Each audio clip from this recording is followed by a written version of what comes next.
Chega jogador, sai jogador e Arrascaeta continua sendo o nosso melhor jogador. Melhor notícia do dia, temos surpresas aí contra o Vasco, né? Vasco que vai pegar.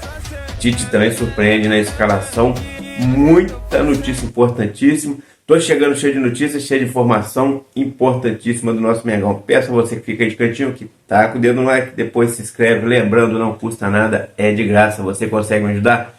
É simples assim. Abençoado, Flá, seu canal de conexão com o Flamengo.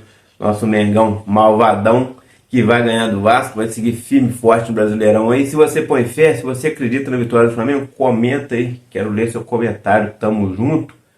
Meus amigos, Mengão malvadão tem que ganhar para se garantir. Eu vou deixar um QR Code na sua tela, você vai escanear, apontar o seu celular e vai comprar camisa e acessórios do Flamengo. Lembrando, flamenguista de verdade tem que ter sua camisa do Flamengo e ainda vai poder parcelar.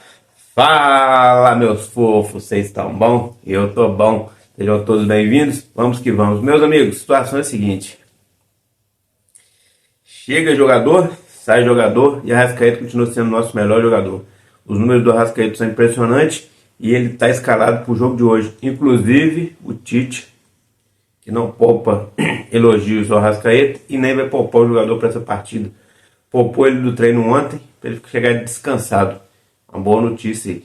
E a melhor notícia da semana que a gente podia ter é a seguinte. O Flamengo consegue lotar Maracanã aí. Já vendeu praticamente todos os ingressos para poder estar enfrentando o Vasco. Só está faltando alguns ingressos ali no setor leste. E alguns ingressos que faz parte ali da cota que seria de responsabilidade destinada ao Vasco. Então o Flamengo praticamente vai enfrentar o Vasco com o estádio lotado. Então a melhor notícia que a gente podia ter aí. Outra boa notícia. O nosso retrospecto aí quanto o Vasco é impressionante. Chega a ser da seguinte forma. Nesse domingão, o Flamengo vai chegar aí a 406 jogos contra o Vasco, sendo 159 vitórias do Flamengo contra 132 vitórias do Vasco e 112 empates. O Flamengo marcou 562 gols, o Vasco marcou 527.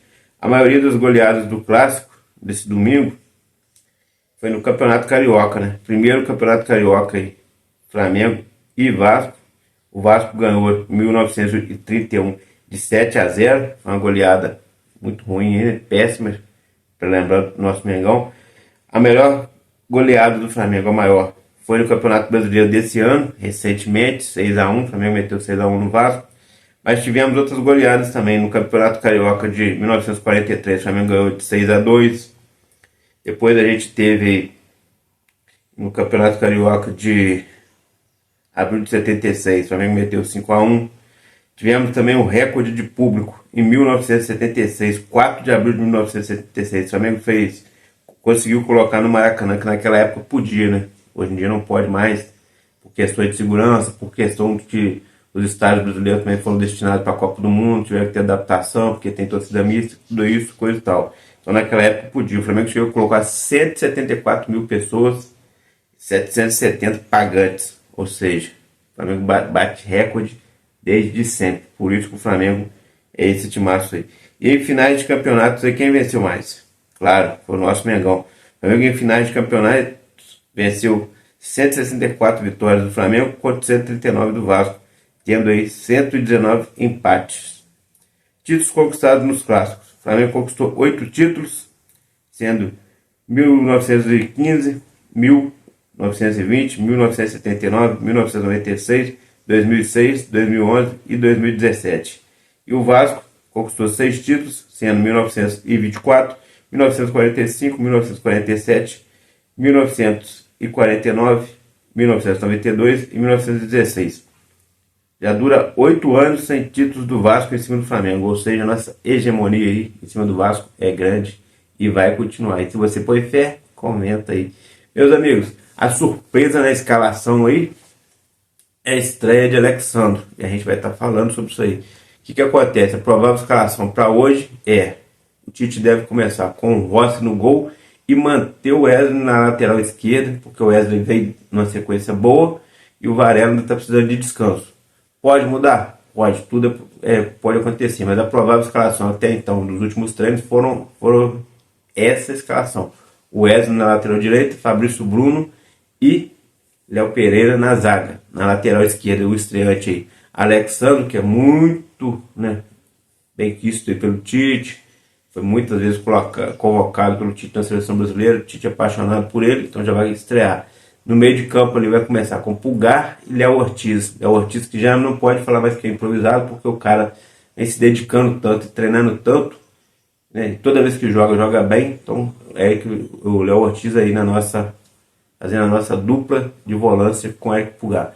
Mais à frente a gente tem ali o De Arrascaeta comandando o meio de campo. Na ponta direita o Gerson, na ponta esquerda Luiz Araújo e centralizado como falso 9 Bruno Henrique. Então a provável escalação é Rossi no gol, o Wesley na lateral direita, Fabrício Bruno e Léo Pereira na zaga, na lateral esquerda Alexandre, no meio de campo Pulgar e Léo Ortiz, mais à frente comandando o time De Arrascaeta, na ponta direita Gerson, na ponta esquerda Luiz Araújo e centralizado no ataque Bruno Henrique. Então o Flamengo vem com esse time aí, tem total condições de ganhar do Vasco.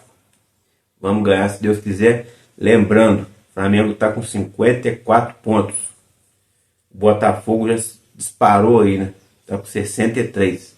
Porém, o Flamengo tem 2 partidas a menos no momento. A de hoje e uma que ainda vai ser marcada para quando o Flamengo tiver um espaço aí, porque por enquanto tem 3 competições, não está tendo como marcar. Então o Flamengo tem 2 partidas a menos, vencendo essas 2 partidas, fica encostado ali no Botafogo com 3 pontos a menos. Tem o São Paulo, que está na terceira posição, que tem 6 pontos a menos, mas tem 3 pontos a menos, porém tem um jogo a menos que o Botafogo. Então está tendo a chance aí de encostar. Tem também aí o Fortaleza. Na verdade, o Palmeiras está com 47 pontos. Tem na casa aí de 6 pontos a menos. Isso mesmo. Se o Palmeiras ganhar hoje, né, que vai jogar contra o Criciúma, provavelmente vai ganhar aqui em casa. Ele ganhando, ele encosta ali, fica 3 pontos a menos do Botafogo. E ainda tem um jogo direto contra o Botafogo, que pode ajudar o Flamengo no futuro. E o Fortaleza tem aí, tem segundo lugar, tem 4 pontos a menos que o Botafogo, mas tem o mesmo tanto de partida. Então tudo pode acontecer, o Flamengo tem que ganhar e ganhar. É isso aí. O Flamengo ganhando as 2 partidas que tem a menos. Depois, dependendo do tropeço aí do Botafogo, o Flamengo pode assumir a liderança em breve, daqui umas 4, 5 rodadas, quem sabe. Então vamos torcer, aguardar, porque tudo pode acontecer. Lembrando, o Flamengo está em 3 competições, o Flamengo fez investimento para ser campeão de 3 competições. O Botafogo, eles falam que fizeram grande investimento, mas já foram eliminados em uma competição, só estão em 2. Tem uma competição difícil agora no meio de semana, né, que é a Libertadores, vai enfrentar o São Paulo, que não é fácil, e o Flamengo enfrenta o Peñarol. E falando em Peñarol, o Flamengo mantém todo o foco possível aí para enfrentar o Peñarol. Por quê? Porque o Peñarol é um time tradicional no Libertadores, um time complicado de enfrentar. Por isso o Flamengo vem poupando o De La Cruz. O De La Cruz não está lesionado, o De La Cruz está com desgaste físico, e o Flamengo vem poupando ele aí. Como tem elenco, está podendo poupar. Então ontem nem participou do treino não. Está descansando, está fazendo só exercício mais leve, e o Flamengo deve ter força máxima aí para enfrentar o Peñarol. Lembrando que contra o Peñarol aí também a gente vai ter a volta do Ayrton Lucas, que já é mais uma peça para reposição ali. Então o Flamengo, né, vai estar com força máxima. E muita gente aí gostando dessa atitude do Tite aí, de mesmo tendo o Alan à disposição, deixá-lo no banco.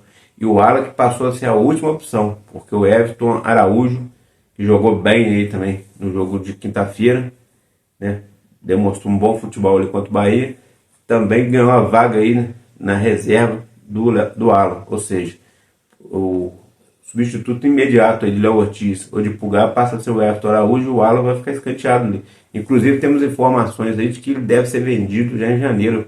O Flamengo deve negociar ele, porque a torcida está insatisfeita. O jogador não consegue apresentar um bom futebol. Claro, muita coisa vai acontecer. Vocês lembram que o Cebolinha foi criticado, deu a volta por cima. Eric Pulgar foi muito criticado. O Varelo, Léo Pereira. Então vários jogadores já foram muito criticados, mas deram a volta por cima. E outro jogador que deve sair também é o Gabigol, que esse aí não está sendo nem cogitado para entrar na partida. Se entrar vai ser no segundo tempo. Tite já não conta mais com o jogador. Há muita gente falando que internamente os dois são igual a água e óleo, não se misturam, há uma treta pesada e isso vem atrapalhando aí a vida do Gabigol e o futuro do Gabigol no Flamengo, que já está em final de contrato e não deve renovar. Essa é a verdade. Então temos uma boa notícia aí, que o Flamengo enfrenta o Vasco com casa lotada. Vamos ter lá o efeito criado lá para a torcida. Vamos ter os balões com o número 6 para fazer aquela pressão psicológica no Vasco, para o Vasco ficar mais abalado. E nem precisa disso, né? Porque o Vasco é freguês, a gente vai ganhar. Se você põe fé, comenta aí, tamo junto, abençoado Flá. Aqui é mais Flamengo, taca o dedo no like, se inscreve. Forte abraço e fui. Valeu, meus amigos.